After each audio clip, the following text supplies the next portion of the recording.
Hey everyone, Michael Petrovich, Petrovich Team Home Loan. So, are you looking to get qualified for a home loan in Nebraska? So, to qualify for a home loan, first, the rule books on conventional, on FHA, on VA, they're huge, but most of the rules are very niche, very specific, and really the only way to kind of go through those is to talk to a loan officer, get your whole situation figured out, and then see which rules apply to you. But there are some just basic rules that more or less apply to everyone. They're going to look at all three programs are going to look at your credit, your income, your assets. Those are the big three. They're going to look at to see if you qualify and how much you qualify for. So on credit, obviously, scores is a big thing. So the higher your scores, the better your rates, the better your terms, the more loan programs open up for you. So at lower credit scores, some programs you won't qualify for. So that kind of limits you to just a few programs. As you get higher credit, you pretty much qualify for everything. And also you're going to get better terms and better rate on the credits, or I'm sorry, on the loan for having the higher credit scores. We're going to look at credit history. So this really only affects people that have a thin credit history, someone that's just starting out, younger usually, someone that hasn't really used credit in a long time, might have a thin credit history. So you might actually have scores reporting, but not have enough of a credit history to qualify. Doesn't happen often, but it's possible to have decent scores, but not have the credit history to qualify. So they're going to look for debts that have a 12-month history. They don't always need that, but typically they're going to need a 12-month history on at least two or three items. This can be, installment loans, credit cards, car loans, student loans that can have that type of history. It does not mean you have to have a balance on them. So they can be zero balance cards that you just left active, left open. This is why they always say, don't close your credit cards if you pay them off. Pay them off, but don't close them, because when you close them, you lose that credit history. So pay a credit card off, leave it open, so you're still running an active credit history and improving your scores that way. There are some things we can do if you don't have an active credit history that we can do quickly. Authorize users on credit cards, things like that. Those things we can discuss. If you give us a call, we'll go over that in more detail. More details in the article down below. Derogatory credit. So late payments, it doesn't mean it disqualifies you. It does lower your scores. So having late payments, first thing to do to correct that is just to stop being late. If you're behind on something, we got to catch it up, and then just give those late some time to age to improve your credit, and then look at other areas where we can kind of compensate for those late payments. So if your scores are too low to qualify due to late payments, we might just have to wait for them to age out, or get some credit on there that is going to improve the scores, even though you have those lates on there. Collections, biggest thing on collections is don't pay them. So make sure you don't pay the collections. Make sure you don't pay collections, because paying a collection oftentimes will hurt your score, and it's not necessary to pay them off to qualify for a loan. So better just leaving them alone until you talk to someone that can review them with you, and see if they need to be paid off. More than likely, they don't need to be. So happens a lot of people come in, they'll be, they'll say, hey, I paid off all my collections, I'm ready to go now. Well, in fact, they've actually hurt their credit by paying those off. We could have used that money for other purposes that would have improved their credit score and improved their chances of qualifying. Judgments almost always either have to be paid off or have to be on a payment plan, and they have to be on at least 3 months of the payment plan. So if you come in with active judgments, you can't pay them off right away. We need to get a payment plan started and just wait out the 3 months, and then just take that 3 months to see if there's other things we can do to help you. But if you have a judgment, come in as soon as possible. Let's take a look at it. Let's see if it's still active. A lot of times, judgments that are paid off are showing active on the credit, so we might have to document that they're paid off.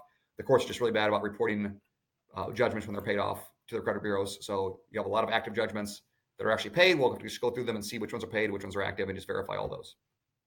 Okay, down to employment and income.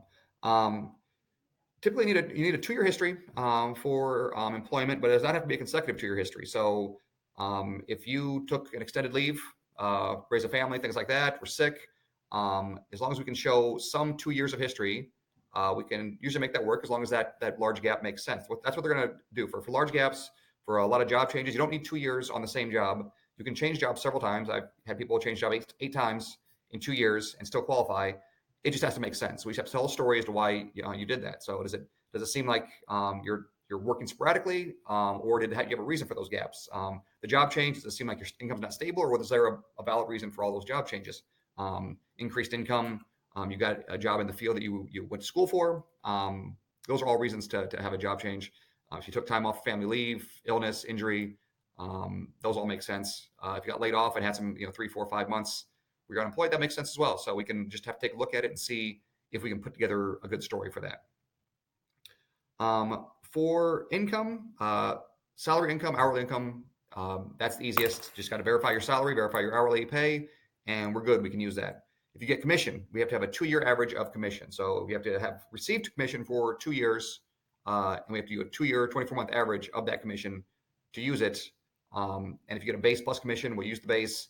We'll combine it with the commission. If you did not get that commission for 2 years, we'll just use the base. So you might, in some cases, might be making a lot more, but what we can actually use to qualify you is less. So that's something we got to review. Just don't just assume whatever income you're getting now is income we can actually use. We have to make sure that it fits within all these guidelines for income. Overtime bonus, same thing. You have to have a 2-year history. We have to show that you've received, since it's fluctuating income, overtime bonus has to have a 2-year average. If you're getting overtime at your job and haven't been there for 2 years, likely we just use your base income. Can't use the overtime, so you're going to have a lot less income than what you're actually making now if you are getting income bonus or overtime now. Self-employed, this is the tricky one. Just have to see your 2-year tax return and see what your adjusted gross income is. And there's a lot of things we can add back in. There's a lot of things we might have to take out. There's things that if your business pays them that are on your credit debts, we might be able to take those out of your debts. So really, for self-employed, the best thing to do really is just bring your tax returns in, sit down, let's go through it before you start shopping so we know you're qualified. I know we won't issue a pre-approval letter until we've reviewed the income completely on a self-employed person, just because it can fluctuate so much. What someone takes home and what they actually show can fluctuate wildly on self-employed. 1099 contract income. If you drive an Uber, if you're a subcontractor and you're paid 1099, not W-2, if you're a salary employee that's receiving 1099 income, you're basically self-employed. We treat you just like a self-employed buyer, and you fall under all those rules for self-employed. 2 years tax returns. Cannot qualify unless you have 2 years of that contract income. Okay, for assets, a couple ways to get assets. Easiest one is just having the cash in the bank. If you have the cash in the bank, we can use that. We verify with bank statements, make sure there's no large deposits, and we're good. Retirement income, probably the second easiest. If you're pulling money out of a 401k or an IRA, we just have to make sure the terms and conditions of withdrawal allow that, and then just paper trail the money going from your retirement account to your bank account. You can sell personal property. Most typical one is a car. People sell a car. We have to just verify that with title and then a bill of sale. And then we have to verify that the value you sold it for makes sense. You can't sell a $2,000 car for $20,000. So we're going to get the blue book value on that in the case of a car or any other item. We're going to look up what the sale price is right now to make sure it makes sense. You can get gifts from family members. So a family member can gift you funds. There's certain ways we have to document this. There's a few ways we can work it. A lot of times donors don't want to give up a lot of their personal information, which in some cases they do have to provide bank statements when they donate that money. That's something we'll have to talk to about right up front. That way we're not springing it on them later down the road. We'll sit down with them or talk to them on a conference call and let them know exactly what we need from them to document those gifts. Funds from the sale of a home. So this is very typical. You sell a house, you take the funds, you use it for the down payment on the new house. So a lot of ways we can work this. If you're doing it, you can close the same day on your current house and buy a new house that same day.